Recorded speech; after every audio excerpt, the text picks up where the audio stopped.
ದೀಪದಿಂದ ದೀಪವ ದೀಪವ ದೀಪವ ದೀಪವ ಹಚ್ಚಬೇಕು ಮಾನವ ಮಾನವ ಮಾನವ ಮಾನವ ಪ್ರೀತಿಯಿಂದ ಪ್ರೀತಿ ಹಂಚಿರೋ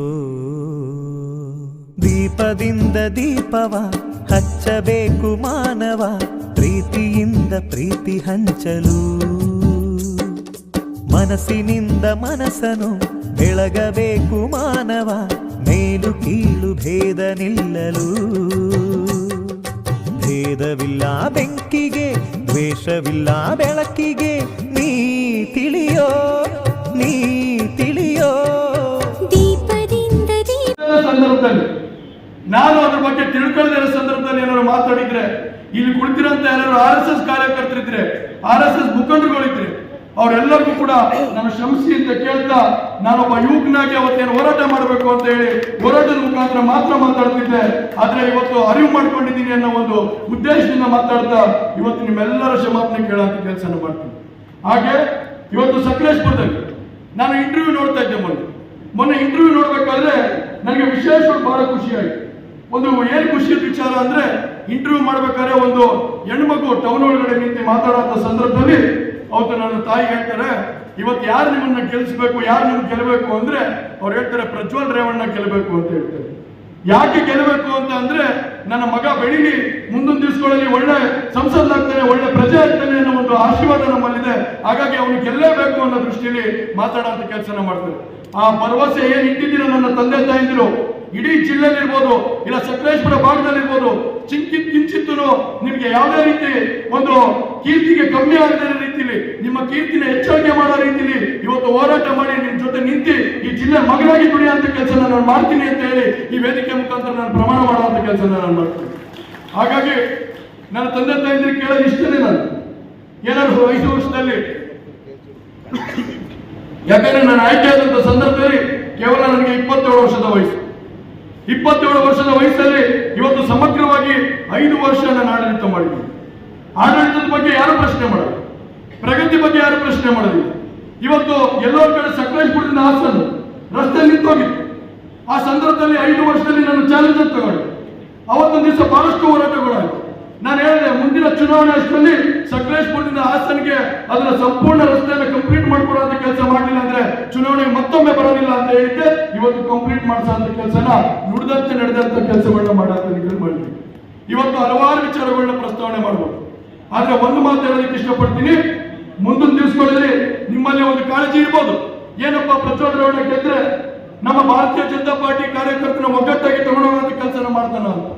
ಆಗ ಇವತ್ತು ನಮ್ಮ ಸನ್ಮಾನ್ಯ ಹಿರಿಯರಾದಂತ ರಾಧಾ ಮೋಹನ್ ದಾಸ್ ಅವರು ಹೇಳಿದ್ರು, ಇವತ್ತು ಕೇವಲ ನಮ್ಮ ಹೊಂದಾಣಿಕೆ ಇದೆ, ಇದು ಕಾಂಟ್ರಾಕ್ಟ್ ಮ್ಯಾರೇಜ್ ಅಲ್ಲ, ಇದು ಒಂದು ಏನು ಈ ಒಂದು 50 ವರ್ಷ 60 ವರ್ಷ ತಗೊಂಡೋಗುವಂತ ಕೆಲಸನ ಈ ಒಂದು ಒಗ್ಗಟ್ಟನ್ನ ಮಾಡುವಂತ ಕೆಲಸನ ಮಾಡ್ತೀನಿ ಅಂತ ಹಿರಿಯ ನಮ್ಮ ರಾಧಾ ಮೋಹನ್ ದಾಸ್ ಅವರು ಹೇಳಿದ್ರು.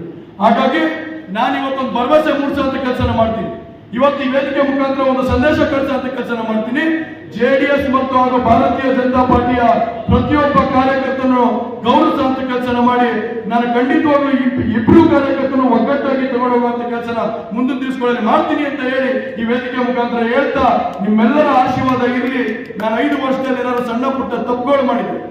ಯಾಕಂದ್ರೆ ಒಬ್ಬ ಹುಡುಗ ಎಡವೆ ಎಡುತ್ತಾನೆ, ನಡೆಯುವಂತ ಸಂದರ್ಭದಲ್ಲಿ ಎಡವೋದು ಸಹಜ. ಇವತ್ತು ಎಡವಿರ್ಬೋದು ಸಣ್ಣ ಪುಟ್ಟ ವಿಚಾರಗಳು. ಎಡದಂತ ಸಂದರ್ಭದಲ್ಲಿ ನನ್ನ ಎಡವಿದ್ರೆ ನಿಮ್ಮಂತ ತಂದೆ ತಾಯಂದ್ರಿಗೆ ನಾನು ಮನವಿ ಮಾಡಿ ಕೇಳ್ತಾ ಇಷ್ಟೇ ಕೇಳೋದು, ನಾನು ಎಡವಿದ್ರೆ ದಯವಿಟ್ಟು ಅದನ್ನ ಬೆಂತಟ್ಟಿ ನೀವು ಇಲ್ಲಪ್ಪ ತಪ್ಪು ಮಾಡಿದ್ಯಾ ಅಂತ ಒಂದು ಸಂದೇಶನ ಕೊಟ್ಟು ನೀವು ತಿದ್ಕೋ ಅನ್ನೋ ಒಂದು ಸಂದೇಶನ ಕೊಟ್ರೆ ಸಂಪೂರ್ಣವಾಗಿ ಅದನ್ನ ಜವಾಬ್ದಾರಿ ತಗೊಂಡು ತಿದ್ಕೊಳ್ಳೋಂತ ಕೆಲಸನ ಮಾಡಿ ಮುಂದಿನ ದಿವಸಗಳಲ್ಲಿ ಈ ಜಿಲ್ಲೆ ಜನತೆಗೆ ದುಡಿಯುವಂತ ಕೆಲಸ ನಾನು ಮಾಡ್ತೀನಿ ಅಂತ ಹೇಳಿ ನಿಮ್ಮೆಲ್ಲರ ತಂದೆ ತಾಯಿಯಂದ್ರ ಮುಖಾಂತರ ನಾನು ಕೈ ಮುಗಿದು ನಮಸ್ಕಾರ ಮಾಡ್ತಾ ಕೇಳ್ತೀನಿ. ದಯವಿಟ್ಟು ನನ್ನ ಮೇಲೆ ಒಂದು ವಿಶ್ವಾಸ ಇಡಿ, ನಾನು ತಪ್ಪುಗಳನ್ನ ಸರಿ ಮಾಡ್ಕೊಳ್ಳೋಂತ ಕೆಲಸನ ಮಾಡಿ ಯಾವುದೇ ಸಂದರ್ಭದಲ್ಲಿ ನಿಮ್ಗೆ ಒಂದು ಕೆಟ್ಟ ಹೆಸರು ಬರ್ದಿರೋ ರೀತಿಯಲ್ಲಿ ನಾನು ಕೆಲಸ ಮಾಡ್ತೀನಿ ಅಂತ ಹೇಳ್ತಾ ಎರಡೂ ಪಕ್ಷದ ಕಾರ್ಯಕರ್ತರಿಗೆ ಮನವಿ ಮಾಡ್ತಾ ನೀವೆಲ್ಲರೂ ಕೂಡ ಒಗ್ಗಟ್ಟಾಗಿ ನಾವೆಲ್ಲರೂ ಕೂಡ ನಾನು ಒಬ್ಬ ಸಂಸದನಾಗಲ್ಲ ಒಬ್ಬ ಕಾರ್ಯಕರ್ತನಾಗಿ ನಿಮ್ ಜೊತೆ ದುಡಿಯುವಂತ ಕೆಲಸ ಮಾಡ್ತೀನಿ ಅಂತ ಹೇಳಿ ಇವತ್ತೊಂದು ದಿವಸ ಮತ್ತೊಮ್ಮೆ ಪ್ರಧಾನಮಂತ್ರಿ ನರೇಂದ್ರ ಮೋದಿ ಅವರಿಗೆ 400ಕ್ಕೂ ಹೆಚ್ಚು ಸೀಟ್ನ ಕೊಡುವಂತ ಕೆಲಸನ ಮಾಡಿ ಅದರಲ್ಲಿ ಒಬ್ಬನಾಗಿ ನನಗೂ ಅವಕಾಶ ಮಾಡಿಕೊಡಿ ಅಂತ ಹೇಳಿ ಇವತ್ತು ನಾನು ನಿಮ್ಮನ್ನೆಲ್ಲರನ್ನು ಮನವಿ ಮಾಡ್ತಾ ಇರೋ ಸಂದರ್ಭ ಇವತ್ತು ಒದಗಿ ಬಂದಿದೆ. ಈ ನಿಟ್ಟಿನಲ್ಲಿ ರಾಷ್ಟ್ರ ಮಟ್ಟದಲ್ಲಿ ತಮ್ಮೆಲ್ಲರೂ ಕೂಡ ಗೊತ್ತಿರೋ ನಿಟ್ಟಿನಲ್ಲಿ ನರೇಂದ್ರ ಮೋದಿ ಅವರು ಹಾಗೂ ದೇವೇಗೌಡರು ಸಾಹೇಬರು ಕೂಡ ಒಂದು ಹೊಂದಾಣಿಕೆಯನ್ನ ಮಾಡ್ಕೊಂಡಿದ್ದಾರೆ. ಇಂಡಿಯಾ ಮೈತ್ರಿಕೂಟದಲ್ಲಿ ಜೆಡಿಎಸ್ ಕೂಡ ಪಾಲ್ದಾರರಾಗಿದೆ. ಈ ನಿಟ್ಟಿನಲ್ಲಿ ನಾವು ಮೈತ್ರಿ ಧರ್ಮವನ್ನ ಪಾಲಿಸಬೇಕಾಗಿರ್ತಕ್ಕಂಥದ್ದು ಅನಿವಾರ್ಯ ಇದೆ. ಈ ನಿಟ್ಟಿನಲ್ಲಿ 26ನೇ ತಾರೀಕು ಬರ್ತಕ್ಕಂಥ ಚುನಾವಣೆಯಲ್ಲಿ ನಮ್ಮ ಎನ್ಡಿಎ ಅಭ್ಯರ್ಥಿಯಾದಂತಹ ಪ್ರಜ್ವಲ್ ರೇವಣ್ಣ ಅವರನ್ನ ಗೆಲ್ಲಿಸಬೇಕಾಗಿರ್ತಕ್ಕಂಥ ಜವಾಬ್ದಾರಿ ಜೆಡಿಎಸ್ ಹಾಗೂ ಬಿಜೆಪಿ ಕಾರ್ಯಕರ್ತರ ಮೇಲಿದೆ. ಈ ನಿಟ್ಟಿನಲ್ಲಿ ನಾವೆಲ್ಲರೂ ಕೂಡ ದೇಶಕ್ಕಾಗಿ ನರೇಂದ್ರ ಮೋದಿ ಅವರು ಬಹುಮುಖ್ಯ ಎಷ್ಟು ಇಂಪಾರ್ಟೆಂಟ್, ಇದೇ ರೀತಿಯಲ್ಲಿ ನಾವು ಕೂಡ ನಮ್ಮ ಅಭ್ಯರ್ಥಿಯನ್ನ ಗೆಲ್ಲಿಸಬೇಕಾಗಿರ್ತಕ್ಕಂಥದ್ದು ತುಂಬಾ ಮುಖ್ಯ ಇದೆ. ಈ ನಿಟ್ಟಿನಲ್ಲಿ ಎಲ್ಲ ಕಾರ್ಯಕರ್ತ ಬಂಧುಗಳು, ಪದಾಧಿಕಾರಿಗಳು ಹಾಗೂ ಜನಪ್ರತಿನಿಧಿಗಳು ಒಗ್ಗಟ್ಟಾಗಿ ಕೆಲಸವನ್ನ ಮಾಡಬೇಕು ಅಂತೇಳಿ ಈ ಸಂದರ್ಭದಲ್ಲಿ ನಾನು ಕರೆಯನ್ನು ಕೊಡ್ತಾ ಇದ್ದೀನಿ. ಈ ಮಟ್ಟದಲ್ಲಿ ಇವತ್ತು ಮೈತ್ರಿಯನ್ನ ಮಾಡಿಕೊಂಡಿವೆ. ಅದಕ್ಕೆ ಈಗಾಗಲೇ ದೇಶಾದ್ಯಂತ ಮತ್ತು ನಮ್ಮ ರಾಜ್ಯಾದ್ಯಂತ ಎಲ್ಲ ಕಾರ್ಯಕರ್ತರು ಸಂಪೂರ್ಣವಾಗಿ ಸ್ವಾಗತ ಮಾಡಿದ್ದಾರೆ. ಈ ಹಿನ್ನೆಲೆಯಲ್ಲಿ ಮೊನ್ನೆ 29ನೇ ತಾರೀಕು ಎಪಿಯ ಹೋಟೆಲ್ನಲ್ಲಿ ಮಾನ್ಯ ರಾಮದಾಸ್ ಅಗರ್ವಾಲ್ ಅವರ ನೇತೃತ್ವದಲ್ಲಿ ಮಾನ್ಯ ಯಡಿಯೂರಪ್ಪನವರು, ನಮ್ಮ ನಾಯಕರಾದ ಮಾನ್ಯ ದೇವೇಗೌಡರು, ಕುಮಾರಸ್ವಾಮಿ ಅವರು, ಮಾನ್ಯ ಅಧ್ಯಕ್ಷರಾದ ವಿಜೇಂದ್ರರವರು, ಇವರ ನೇತೃತ್ವದಲ್ಲಿ ಒಂದು ಸಭೆ ಆಯಿತು. ನಿಜಕ್ಕೂ ಆ ಸಭೆ ತುಂಬ ಅರ್ಥಪೂರ್ಣ ಆಯಿತು.